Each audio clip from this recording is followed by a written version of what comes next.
according to the Covenant, the principles of which are enshrined in law in the 2011 Act, there is meant to be some priority given to veterans.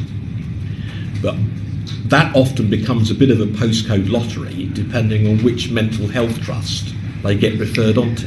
Again, the anecdotal evidence is that some mental health trusts, partly depending on who's on their board and whether they've got a senior consultant who maybe served in the forces or not, some of them do give some priority to veterans in treatment.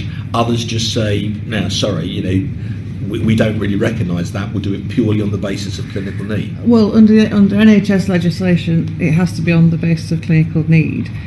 We are enhancing our offer to veterans by taking positive steps to make sure they're not disadvantaged.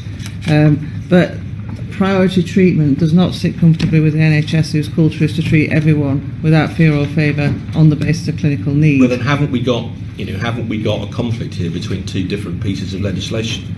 Because we've got an Act of Parliament saying that we should prioritise veterans, and then you're now telling me that the NHS view is it's done purely on clinical need. Absolutely. So our offer to veterans is to make sure that they're not disadvantaged in accessing that care. But it is very clear that the NHS serves everyone on the basis of clinical need equally.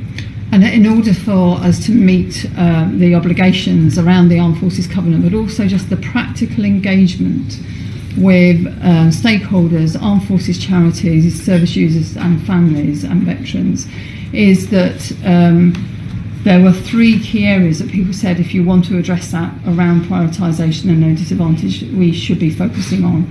Services that are commissioned alongside mainstream services to support transition and care coordination, and that's what we're doing, and that's what we would like to increase and continue to increase, as well as the training and support, to focus on some of the complex issues that maybe aren't always presented and understood in the mainstream services, including alcohol and drugs, but traumatic brain injury, and we've talked about PTSD already.